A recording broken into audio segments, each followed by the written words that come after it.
ये समाज 95 और 99% तक भाजपा का कोर वोटर है, तो फिर हम किससे मांगेंगे। सबको ज्ञात है क्षत्रिय समाज का फिलहाल राजनीतिक वजूद खत्म करा जा रहा भाजपा द्वारा और हर जगह उत्पीड़न करा जा रहा। पार्टी ने एमएलसी बनाए, उसमें कहीं क्षत्रिय समाज का नाम नहीं है।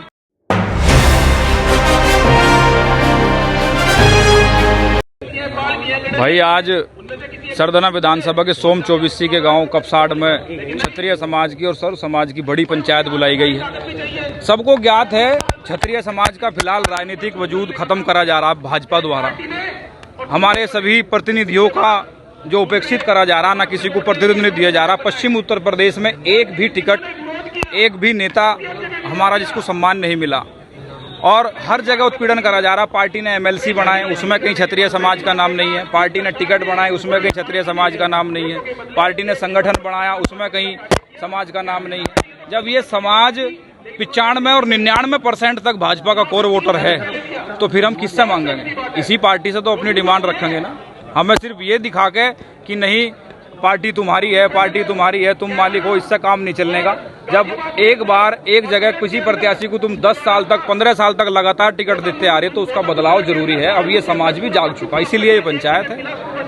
7 तारीख की पंचायत की परमिशन नहीं होती तो क्या होता है भाई? 7 अप्रैल को ननौता सहारनपुर में बड़ी पंचायत है, वहाँ भी तीनों लोकसभा मेरठ, सहारनपुर और कैराना लोकसभा से बड़ी तादाद में, लाखों की तादाद में लोग जुटेंगे क्षत्रिय समाज के। रही बात परमिशन की, भाई युद्ध के परमिशन नहीं होए करती।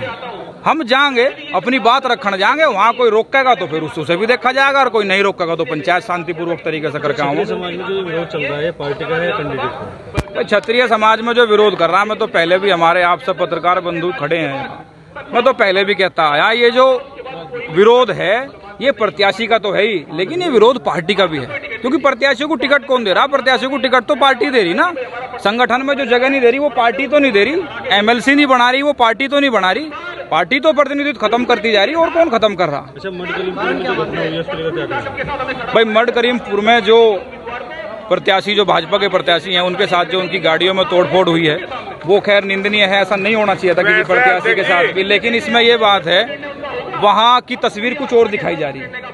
वहाँ मंत्री जी की गाड़ियों में भी कुछ लोग ऐसे थे जिन्होंने उतर के वहाँ लाठी डंडों से वहाँ के लोगों पर लाठी डंडे बजाए।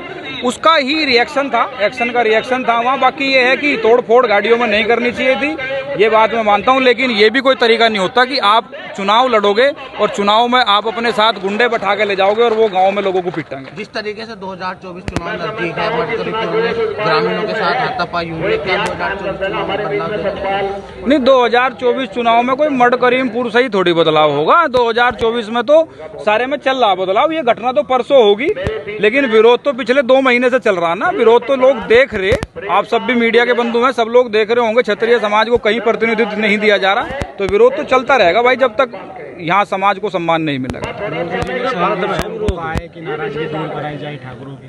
देखो योगी जी, हम तो एक बात कहें, मैं अभी अपने भाषण में भी कह रहा था, जब योगी जी का नंबर आओगा सारा क्षत्रिय समाज योगी जी के ला रहे हैं।